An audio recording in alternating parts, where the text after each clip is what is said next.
another episode of She Conversations. I'm one of your hosts, Ashley. And I'm Tanya.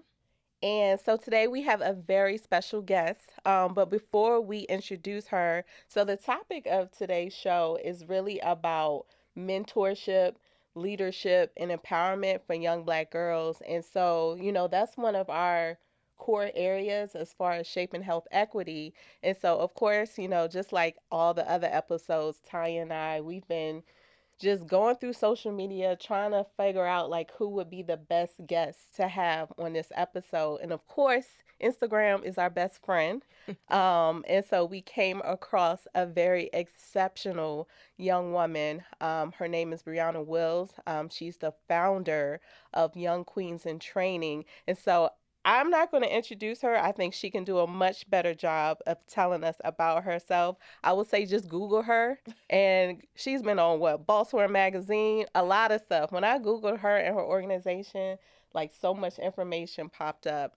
And so we're honored that you can join us today. If we can just jump right on in it. So, can you tell us about your organization and what inspired you to start it, and then how your background or just growing up in Baltimore really inspired your mission?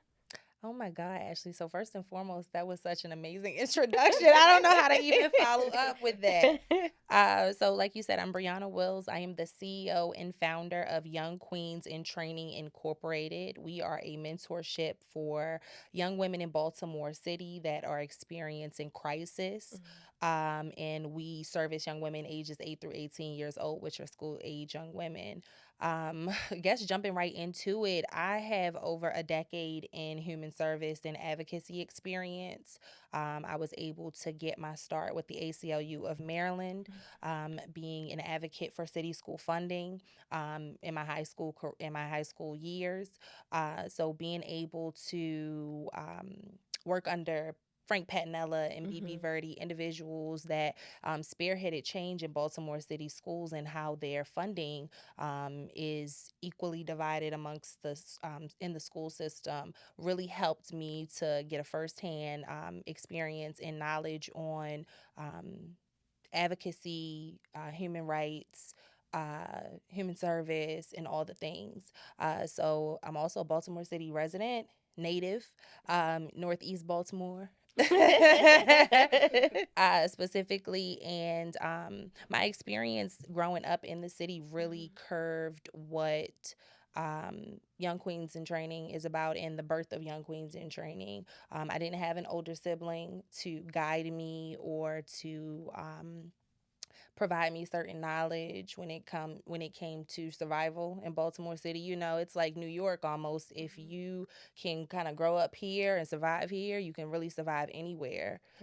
So having, that experience of being an only child for so long, feeling like I didn't have the supports. Mom was working all the time, dad also working, not really having an individual to provide me a safe haven, made me recognize early on that I wanted to create change in my community, even at that young age.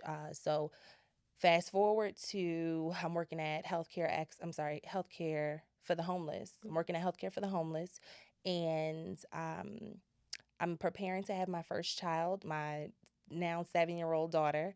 And I was watching the news, and there was an incident at National Academy Foundation, which is a local high school. There was a cafeteria monitor there that I had known from as growing up and catching the bus and seeing that woman. She was attacked, and she was attacked by a group of girls. And I reached out to the school immediately while pregnant on my hospital bed because I was at that point put on like bed rest so that I could prepare to have this kid. And I recognized that my child was going to have to go to city schools. Mm. Like it was the inevitable. I had to go to city schools. There were certain experiences there that I knew there was a lack of support, right? So wanting to be that for these young women, I decided to birth Young Queens in Training. I thought it was absolutely necessary to become a safe haven and build that bridge. Right.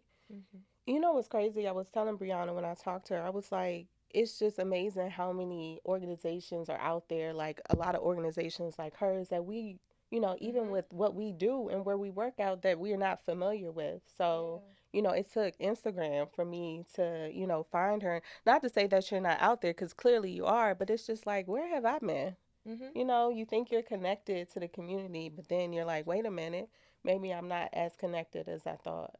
Yeah. So, And I think it's just the same with me. I know before we started having this conversation, Ashley was sharing that I work in a group home, a girls group home, and the girls that we service are 16 to 20.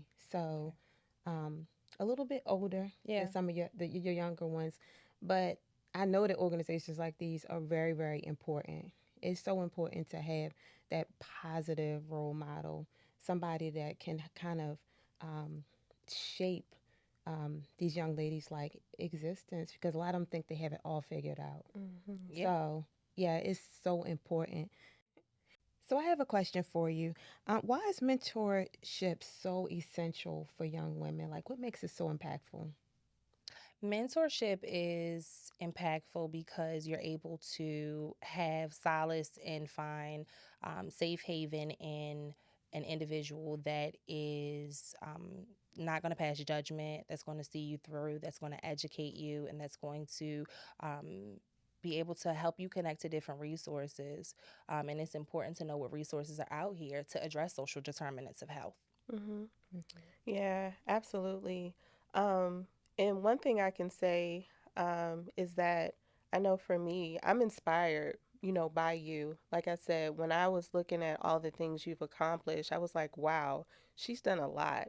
Oh. She's done a lot. And then when you told me your age, I was like, and she's young. I was like, okay, yes, That's awesome. yes. And I know for me growing up, I didn't really understand the importance of mentorship. I guess I never really had a career or a professional mentor or Mhm. like a life mentor. I know you think about our moms. Like my mom has played a big role in my life and I Mhm. consider her a mentor. I have aunts and people in my family, but when I think about someone like I don't know who may be doing something professionally, like it wasn't until I was older where I realized, okay, that's important. Like Mhm.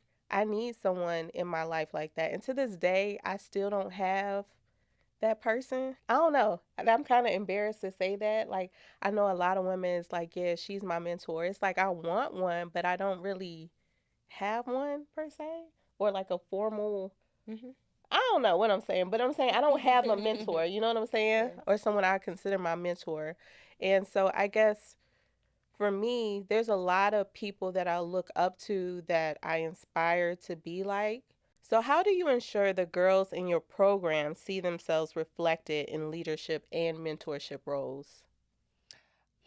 That's a good one. I would have to say it's about alignment, right? Making sure that the mentors and the mentees align. Um, Mentorship is not about, it's different from life coaching, right? Mhm. And I think that a lot of people kind of get that misconstrued. So, to be a mentor doesn't mean you're a life coach. To Okay. be a mentor does not mean you have all the answers, right? To be a mentor is to be an individual that's there for support, to be accessible, Mhm. right? And to have good communication skills because your mentees are not going to always agree with Right. what you may see for them, right? And their best quality of life. However, it is not your job to pass judgment or to instruct them on how to obtain it. You're supposed to guide them, and it's a difference between guidance and instruction, right? Mhm. So the alignment has to be there. So making sure that the mentees feel comfortable with their mentors, that they are able to relate. Because relatability is Yes. everything, Mhm. right? Especially when you're working with young women, Mhm. right? Because they are very, Mhm. um, normally, they're very independent, Mhm. resilient is a Mhm. good word for them, Mhm. and they know what they want. So, first and foremost, making sure that there's a proper mentor for each mentee, Mhm. so that they're knowing that they have the autonomy in the relationship, they are setting the precedent of what it is that they see for themselves. And we're just there to help them get there. We're there to provide them access to resources. We're the hub, right? But we are not know-it-all. We are not genies in a bottle, and we do not have all the answers. So making sure that we remain relatable and that the dialogue is open Yeah. is how we provide them that power, because we're also providing them um, the skill of confidence, Yeah. Mm-hmm. which is necessary. Yeah. Don't second guess yourself. I'm on what you on, and I'm going to help you make it as far as you want to make it. But I have to know that you know what it is that you want, and I support that, Right. right? Mm-hmm. Yeah. Absolutely. Yeah. So, are there any barriers that some of the young ladies have in relationship to like stepping into like leadership? Um, I will say that really for our young women, feeling like they don't have access to finance Mm-hmm. is a big one, because a lot of the young ladies in our program that have come through our program feel like they are able to lead Mm-hmm. if they have financial stability, right? But you know that we're working with impoverished communities. We're working with young ladies who come from low and no income at all environments. So a lot of them feel like they cannot be in charge. They have to be told what to do. So in relation to the jobs that they feel like they're eligible for, the schools that they can go to, just helping them to recognize that there are ways around ways, right? And that anything is possible. All things are accessible, Right. and that the monetary will come, but the confidence, the resilience, the ability to try and try and try again and continue even when you've been told no, is what's going to get them to the next level. So just making sure that they're reassured and reaffirmed that they are worthy. Mm-hmm. And I think that that's been really helpful with helping to provide that leadership skill. Right. Yeah. And I know one thing for us, and it's like in the work that we do, we're hoping that what we do makes a difference in people's lives, even if it's just one life, because, we're passionate about the work that we do. Um, so I guess for you, can you share a story that illustrates the real life impact of your programs? And you don't have to use real names. You can use fake names if you don't want to They put would be in anybody on my the spot. DM. Be like, I know you didn't, Miss Brianna. Um, I would have to say, because there are so many of them, Young Queens in Training has been running since 2018. But I'll say one of the stories that most depicts that is, we had a young lady who was from East Africa, because when we first started the program, we were in the Herring Run community. So that's a community that's heavily impacted by refugees, Mm-hmm. right? So in those Sinclair Lane, Moravia, that area specifically, predominantly refugees. So we had a young lady who was from East Africa, and feeling like she was not confident enough, or her self-esteem was negatively impacted because of all the negative experiences she had before she ended up in Baltimore City. Helping to tear the wall down, helping to tear the wall down, and helping to instill you know, confidence in her, as well as um, the ability to feel like she has someone, or had someone, that she could speak with about things that were troubling her. For instance, she was not able to read adequately. She wasn't on her reading level, but she was afraid to speak up because she's in a class with American young women and men that are on the reading level. So asking for that additional assistance made her feel less than. Wow. So being able to have conversations with her then teacher, bring the principal we were able to identify that it wasn't just her that was having that shortcoming. So Mhm. we were able to positively impact her class, right? And Mhm. make it a space that was comfortable for all of her students, not Mhm. just all of her classmates, I'm sorry, not just herself. So that was one of those times. But there are many. Yeah. Yeah, I Mm, bet. I'm sure you have a lot of stories. yeah. So, how can families and churches and I don't know, just different community organizations, how can they support young girls with leadership? Hmm. I would say being resourceful, Mhm. right? Kind of identifying where the need is and meeting these young women where they are. I think it's important for young ladies to know that, again, that they have the autonomy and that we are um, non-judgmental and safe havens. Mhm. We're also consistent and reliable. So I think that that's another big piece too. A lot of these organizations start up workshops and committees and coordinate different things for young women that they feel like are geared toward young women's needs, right? But then the consistency lacks. Mhm. Mm-hmm. So we'll start all these different initiatives and then there's a lapse in Yeah. support. So one thing about youth, whether they're female or male, consistency is big. Mhm. Mm-hmm. Relatability is big, reliability is big. Mm-hmm. So feeling like they have someone or somewhere that they can go to and it's going to remain the same, Mhm. that support, that communication is going to be big. So I would tell any organization that's wanting to work with youth in general, young women specifically, because as you know, young women are very difficult to win over. They're Mm-hmm. always so guarded. They're Mhm. always, and a lot of that is just being strong. Yeah. Mm-hmm. Yeah, and I see that a lot with the group home that I work with. Like consistency is key, Yeah. because a lot of girls been let down a lot, like throughout their life. Um, that when we try to do different things or say things change or transition, they don't. We know that they can't handle that as well Hmm. sometimes. So we definitely know that it's important to be consistent. So. Yeah. And I guess building upon, what we're discussing now, what role does sisterhood and collective care play in the work that you do? I know you mentioned that it's important for organizations to remain consistent, but how can we do a better job, I guess, of working together? I think podcasts like yours, Mhm. right? Connecting with organizations like yours and mine and building the gap. Because as you stated in the beginning of this interview, we don't really know what's out there, right? So always being teachable Mhm. has been one of the many benefits of my life. You know, learning of what's out there, knowing what resources exist, and then building strong and healthy relationships Mhm. with these organizations and the individuals that run them. Because what we know is not going to change is there always going to be a need. Yeah. Young ladies are there always going to be young women in Baltimore City specifically that are in need of support, right? Mhm. So knowing what's out there, knowing how we can feed their needs, knowing how we can support them best, Mhm.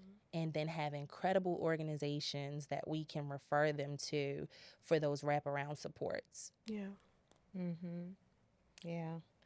So, with this podcast, we're hoping that this podcast is definitely useful for the community, especially getting the word out about your organization, all the great Absolutely. things that you're doing, because you're doing an amazing job. Mhm. Um, so, with our funding for this podcast is through the actual WIN grant, and the WIN grant kind of focuses on like isolation and stigma as relates to HIV.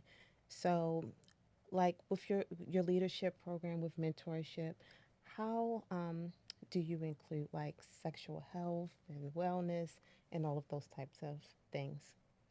So we have young women in our program, ages 8 through 18 years old, right? It's their school age. So a lot of our young women are already educated on um, sexual health as well as again gender identification and all of the things because they learn this stuff in school. It's talked about, right, amongst peers. So making sure that the language that we use during our workshops, because we normally have a workshop Mhm. that's geared toward sexual health as well as body autonomy, Mm-hmm. right?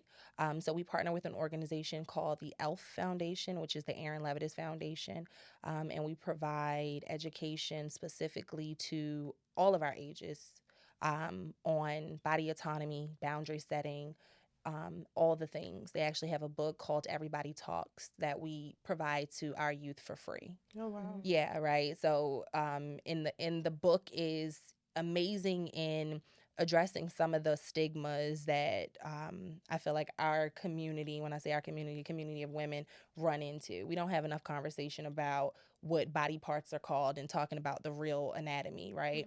Mm-hmm. So we do these workshops and just making sure that the language that we use is appropriate Mm-hmm. with these youth, because they're also very impressionable, right? They're taking our word for it in a lot of different scenarios. So just making sure that they're equipped with knowledge that's going to protect them and others, right? Mm-hmm. Yeah. Mm-hmm. And I don't think I'm familiar with the elf. Have you heard of them? No, I never heard of See, them. that's another another thing And we they're just really, learned really about. good. I love Elf. So they were also Baltimore Game Changers, recognized as Baltimore Game Changers by the Baltimore Sun. They are, their CEO is Marissa Jackman, and Okay. ELF, really quickly, is an organization that was founded because of Erin Levitas. She was a young lady who Mm-hmm. ended up committing suicide based off of a violent attack that she endured while she was away at school. So it's really important for our kids to know about body autonomy. It's really important for them to know about setting boundaries with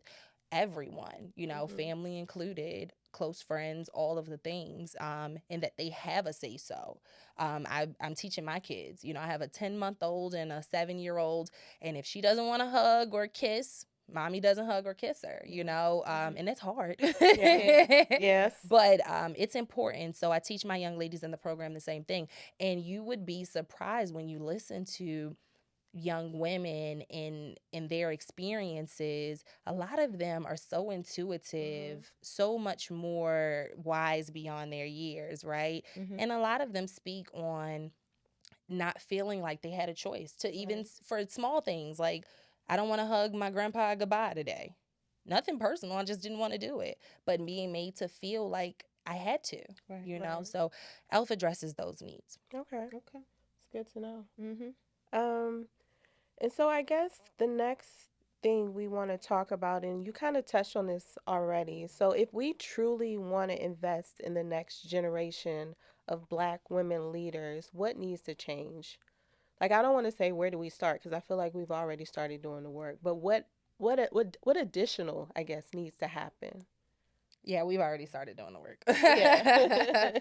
This is a part of the work. Mhm. I would say accessibility, right? Continuing to knock those doors down. Like, what I've recognized in this field specifically is I would rather ask for forgiveness than Mhm. permission a Mhm. lot of the time. And I Mhm. know that that's kind of controversial to say, but it's my truth. I rather ask for forgiveness than to ask for permission and be turned away. A lot of the Right. times in this field, working with youth, and I think it has a lot to do with just generational curses that Mhm. women were always told to kind of be pretty, sit back, relax, Mhm. you know, and that says the same today. Um, I also have aligned myself, and I would advise anyone to align themselves with strong women, Yeah. right? So, women that are a part of the movement, a Mhm. part of creating change, and then ultimately become someone that's creating change in your own lane, Mhm. right? There are so many women that are in these major roles that are Mhm. big decision makers, whether it be from our delegates, our council women, to individuals that are CEOs of nonprofit organizations that are making major headway in creating different initiatives that drive change in Baltimore City. When you spoke earlier about not having a mentor, I have so many mentors, Right. right? So I've been able to get these mentors and maintain relationships Mhm. with them because I seek knowledge Yeah. and I remain teachable And these women want to be mentors. They want to be the driving force behind being pillars in their community. So we have like Angela Hall. She's the director over at the Franciscan Center. I just told you about Marissa Jackman, the CEO of the L Foundation. Danielle McCrae, councilwoman of District 2. I mean, these are some powerful women that are, just really doing some major things in Baltimore City that are not spoken enough about. Angela Branch over at the Department of Juvenile Services. Like there's some really, really amazing women doing amazing things. So aligning yourself with those individuals and maintaining great, and healthy relationships with them. Yeah, absolutely. That's really important. And I always feel like you're never too old to have a mentor. So I think that's the key part, because sometimes we feel like we get to a certain age and we feel like, okay, we're supposed to be mentoring, which we should continue to do. But again, we can still have mentors to help us along the way, because there's a lot of stuff I don't know. Exactly. And we're trying to figure it out, and it's hard. So, and multiple mentors. Yeah, multiple. Keyword multiple. You're right. Yeah, you can get there. There is no limit on mentorship, right? And I laugh when young ladies say to me. Sometimes I meet them out at like outreach events and things like that, and they say, "Oh, I had a mentor at such and such," right? Right. Well, I'm like, I know that mentor. That's my sister girl. Like there is but there are different things that you can receive mentorship on. So there's no limit to mentorship, right? Absolutely. It's about relationship. Yeah, absolutely. Yeah. So if people want to support you, how can they be more involved with Young Queens? We are always requesting volunteers. Okay. We have several events throughout the year. We just had a ice cream social that we partnered with the Taharka brothers just yesterday. We did an event for Lilo and Stitch screening at York Road's Senator Theater. We are always asking for volunteers, right? So if you would like to spend some time with us doing an event, set up, breakdown, working through the event, we're always accepting volunteers. We actually also recently had a couple of positions open for our board. So if anyone is interested in learning more about our organization and how they can impact this community and surrounding areas, we are taking applications for new board members. There are a couple of positions open. And then always mentorship. We have several trainings throughout the year to provide individuals with mentorship training. And we don't just provide you the training. We pay for the background checks. We help you to connect with mentees. We put you in position to work in organizations like Baltimore Recreation and Parks, Baltimore City School System, like you name it, the Housing Authority of Baltimore City. We have youth that need the support. So if you're ever in your heart, you find it in your heart to want to give back in that way, because mentorship is not for everybody. Like, let's make sure that we also mention that part. Mentorship is not for everyone, but for those of you that are willing to donate that time, that consistency, and do that relationship building and be that support for a young woman or many, we are accepting mentors year round. Okay. That's good to know, for sure, because we do come across a lot of young women who are interested in mentorship, volunteering. So it's good to know that your organization is accepting all of that. And I know fundraising, individual donors, that's a big thing. Now, do you have something set up currently? Like if someone wanted to donate financially, a monetary donation to your organization, do you have a way people can do that as well? Absolutely. So on our website, youngqueensintraining.org, you can be directed right to our PayPal account. Okay. So you can donate there. Our Cash App is YQIT. So you can always send us a Cash App. We accept money orders. We accept personal checks. And then we accept time. Okay. So aside from the fundraising, we do accept time as a donation as well. Okay. And time is expensive, right? Yes. And then also too, we've just started to collaborate with a lot of different organizations. So if anyone's organization is doing any type of fundraising initiatives like the Taharka brothers, right? We are accepting those collaborations as well. So we absolutely love to collaborate with Young Queens in Training. So we definitely have to talk offline about how we Absolutely. can make that happen. Because I think it would be like just a Hmm. perfect partnership. So, Absolutely. and then I know for us, as we're trying to identify funding streams, grants, and just things like that, like we would love to include you in the process where We would it be honored. fits. So, like aligning ourselves, we out here doing this work together. So, We would yeah, be honored. yeah, I'm We would excited. definitely be honored. And it's been a pleasure to be able to collaborate and connect with you ladies. Hmm. This Mhm. work is important. So yeah. Yeah. It is. I'm so grateful for you being here today. Like I said, I've learned a whole lot. Um, I've been working in the field with like young ladies for years, Which and is crazy. I A whole know, group home. I know, I know. Um, but yeah, like I said, I'm always learning every single day. So I'm glad that we had this opportunity to connect, and I'll definitely be in touch because I definitely have some young ladies that can benefit from your services, your organization. So, Yeah. Well, I thank you so much, and Mhm. I'm glad that you find that we finally are getting the recognition too, hmm, right? I just met a gentleman. I'm sorry, police officer. He's been in the field for like over 25 years, and he's like walking past our. We were at our house yesterday for the ice cream social. He was walking past, and he's like, "I've never heard of you," and I'm like, "Sir, I seen you at National Night Out last year. You know, I'm gonna be back at the same location this year. By the way, let me plug that. We're gonna Mhm. be at National Night Out on Wilcox Street. We are collaborating with Operation Pulse. Okay. So on August the 5th hmm, from 5 to 8 p.m. We Okay. will be on Wilcox Street at the Mount Sinai Baptist Church on hmm, Preston and Mhm. Wilcox. So we'll be there from 5 to 8, and we're just going to be handing out literature. We do have a couple of giveaways. I'm not going to spoil it because I might Right. get bum rushed.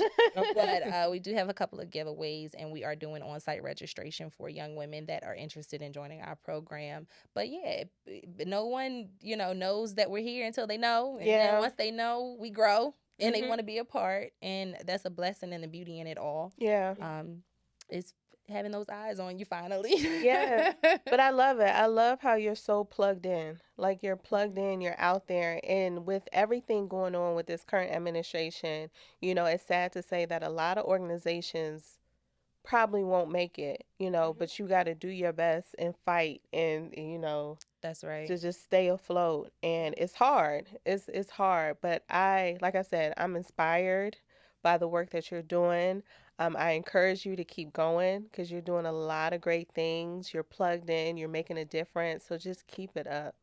Keep it up for Thank sure. you, thank For you. And it's we were all in the pandemic together, so sure. it hasn't been easy, but one thing I can say is mentorship, running a nonprofit, it's a labor of love. This hmm. Absolutely. this It work is. is fulfilling. I do get paid in love, and I get those calls saying, "Miss Brianna, come Hmm. to my graduation. I'm walking across the stage on June 11th. Need you to be there." Mhm. So it's for payment enough. But yes, we will continue to push this movement forward. Okay. So, Okay, and thank you so much for coming back to the second half of our segment, talking about leadership and mentorship and careers. And today I'm so excited that we have Miss Shamika Toller here with us. Um, Actually, when I was trying to find a youth for this part or this segment of this episode, um, I kind of knew exactly mhm. who I wanted to choose Okay. because I know Shamika. She's been working really hard to like further her career. She's doing a thing in school, and she was just excellent for this episode. Mhm. So that's why I decided to move forward with Miss Shamika. And Shamika, if you don't mind, just tell us a little bit about yourself. Yes, so thank you for recognizing how hard I work because I have been working a little hard these past couple months. My name is Shamika. I am in nursing school. I am in the LPN program. I haven't been in school for quite some time, and it's been an adjustment to get back in, and I've been doing pretty well. I have a daughter as well. She's 4, and I'm just excited to start a new chapter in life. Yeah. And that's good to hear. And I'm really excited to talk to you today. I don't know if you got a chance to listen in to the first part of this episode, but we were interviewing Briauna Wills, who's a founder of a program called Young Queens in Training.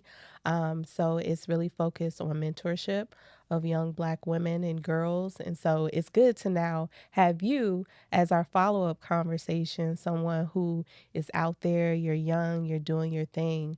And so, you shared with us that you're trying to become or get your LPN. So what inspires you, to be in the healthcare field? So, growing up, my parents always worked in the healthcare field. They instilled into me young that they wanted me to be in the healthcare field.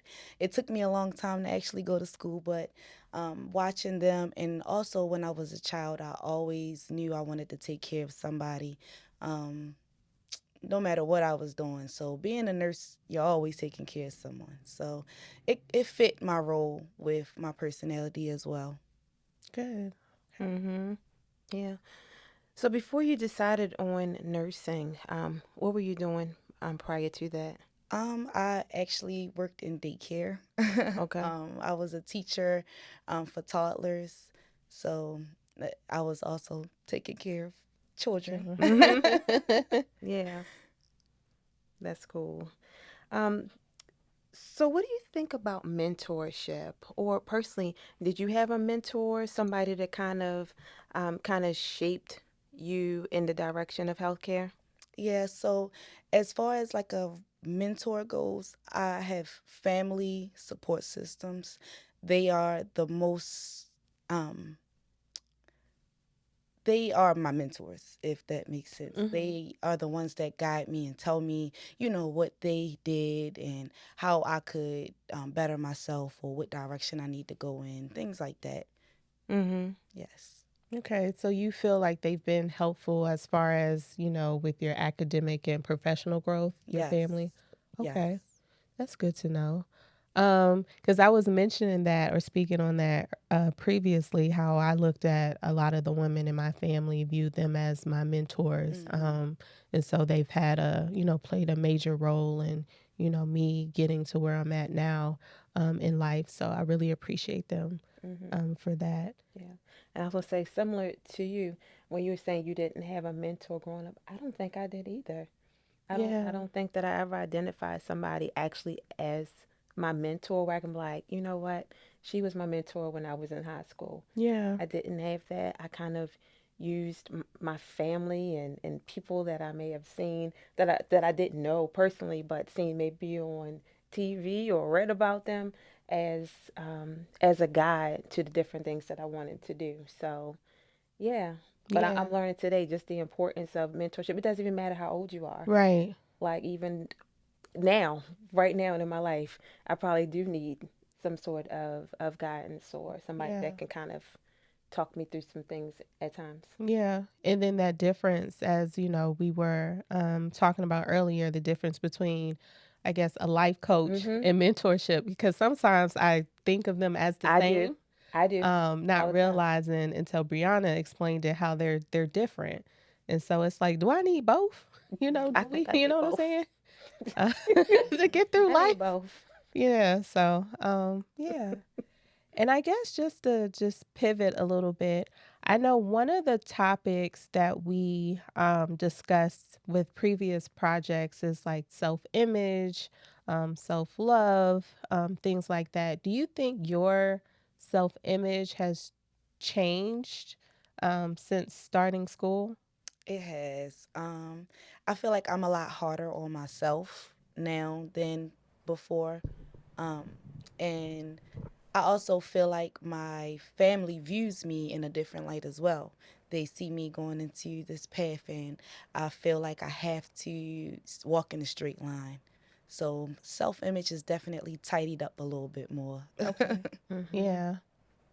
Do you feel like they're holding you accountable a Yeah, lot? I Okay. feel like, and it's a good thing. Hmm. I feel like I'm not going to school for myself. I feel Okay. like I'm going to school for everybody, my family, my daughter, everybody. I'm doing it for us. Hmm. Mm-hmm. I like Yeah. that. Yeah. And this is question is a little pivot as well. Um, how does social media affect the way that you feel about yourself?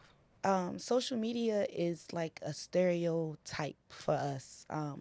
We see the models and we might see the people that we went to school with and what they're doing, and we compare our struggles or our journeys with theirs. And, sometimes it could be like a negative thing because we might not realize that they had a different journey than we did. So, of course, our timing would be a little different, but it could discourage you. But it also, you could use that discouragement as motivation to, hey, I know I want that, so I'm going to get it.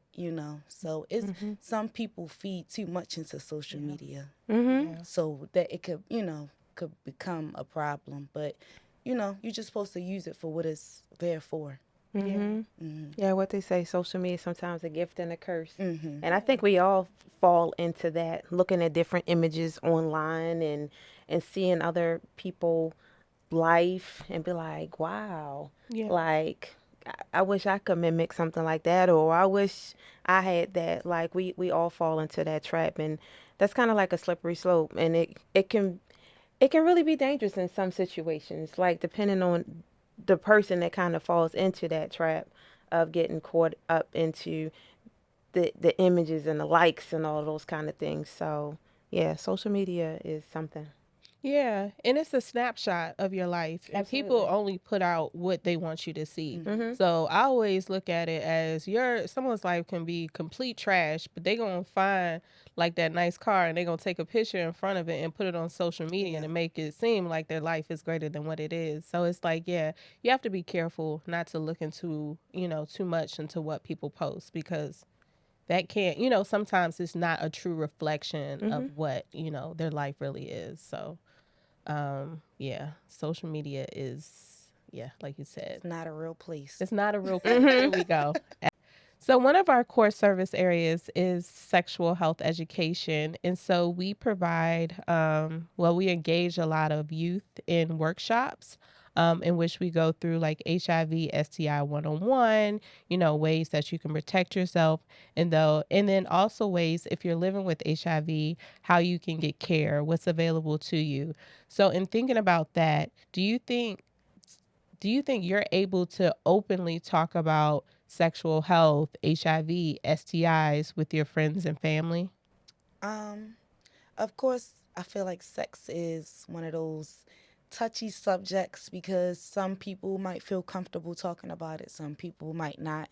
So I think for me, it's all about the environment that I'm in. Like if I'm talking to my friends, then it's more comfortable versus talking to like the older generation about it, then it would feel a little bit more uncomfortable. But I feel like comparing the con- the conversation of sex now to before, I feel like it's a lot more open. If Okay. that makes sense, I feel like people understand a lot more about sex or partners and things like that. So I feel like it's more touched upon now Mm-hmm. than it was before. Like something we wouldn't shed light on, I guess. Mm-hmm. Mhm. So you do. So you see a difference between when you like in high school Yeah. to now when you're in your college years or whatever. It's The difference. definitely like a little shift. Mhm. Okay. Yeah. And so, as far as like information, like where do you feel like you get your information now from, as far as like sexual health, HIV, like what as far as what medications are out there, resources? Are you getting it from like TV commercials or internet or? I like to talk to my doctor a lot. Okay. I'm the type of person that always is just making sure I'm okay, talking to her, and asking questions. Sometimes I might see an ad or something on TV, and I'll go to her and ask her those questions, or even Google. Mm-hmm. But sometimes, Google is not real Right. information. So I like to just have those conversations with the actual profession. Yeah. Yeah. Yeah. Mhm. And that's a good thing though, that you Yeah. feel comfortable and, safe to, ask your doctor those type of questions. Because a Yeah. lot of people would be embarrassed, Hmm. or, they just wouldn't, because they don't want to be judged by their doctor. So the fact that you feel comfortable enough to do so, I think is great. I think it's all about the doctor. Yeah, Because I had to actually find a doctor to have that relationship with. and that's the Because hard for a part. long time I was like that. And, I might not tell my doctor everything, but now that I have a new doctor, I feel like I can actually talk to her. And, I don't feel ashamed about, what I'm talking to her about. Good, You know. good, good. Yeah, I had a similar experience as well with the doctor that I had where I felt like I couldn't be open and honest. I actually felt, to be honest, when I was in the room, like it he was always looking at his tablet or whatever, and when I was speaking, he was like, "Yeah, okay, yeah, uh-huh, uh-huh, uh-huh." So fast forward to find a doctor that kind of really values me and like is really interested in what's going on with me and conversational, it means a lot. Yes. So yeah, when you find a doctor that you can have a relationship like that with, it's important. So Shamika, how do you think that your upbringing kind of influenced your views on sex or sexual health, I should say? Yes, my upcoming definitely shaped the way I view sex or even having a partner. I grew up in church, so when you have parents that live by the Bible, you should walk that same way. So it was a lot of pressure because you see your friends having boyfriends and stuff like that. So I was definitely like a late bloomer. And it just Mm-hmm. you just gotta respect what they, asked you to do, at least while you're under their household. Okay. Mm-hmm. So, as we close this episode, if you wanted to extend a message to young women who are trying to figure out their career path, young women who are struggling with their self image, what would you say to them? I would tell them that you are not in it alone. Um, if you have somebody in your corner that is supporting you, rooting for you, keep them close to you because you will lose friends. You will feel like sometimes you're doing something wrong, but it's life and we just have to figure it out for ourselves the best way that we can and just keep motivated, keep strong, and remember the purpose on why you're doing what you're doing. Mm-hmm. Mm-hmm. I love it. Yeah, that's good advice. That's good advice. Mm-hmm. Did you have any extra questions? Mm-mm. You I think didn't? that's it. Yeah, we thank you so much, Miss Shamika. We wish you well Thank you. on your Absolutely. journey to nursing school. We know you're making an amazing nurse. We just appreciate you being transparent. We know it is not easy being like in a podcast studio and talking in front of cameras, but the message is important. Yes. And we need youth to know that it is possible, it is obtainable to move through the ranks and to go to school and to graduate and be successful. We need to really get that out there because it's important. And some of our young ladies, they're struggling right now. So to see a young lady that's doing it and to do it with a child, like that's not easy by itself, where you're working and you're in school and you're trying to raise a family. So, and young. So, yeah, to know that you're doing it and being successful with it is important, and that's encouraging. So, Mm-hmm. I appreciate the opportunity. It's definitely something that should, be spotted, have a spotlight. I'm sorry. mm-hmm. Yeah. You're fine. So, with that being said, we thank you. Mm-hmm. And we thank our audience for tuning in today for She Conversations. And we ask that you again to like, to comment, and to subscribe to our YouTube page. We thank you so much. Until the next time, take care. Bye.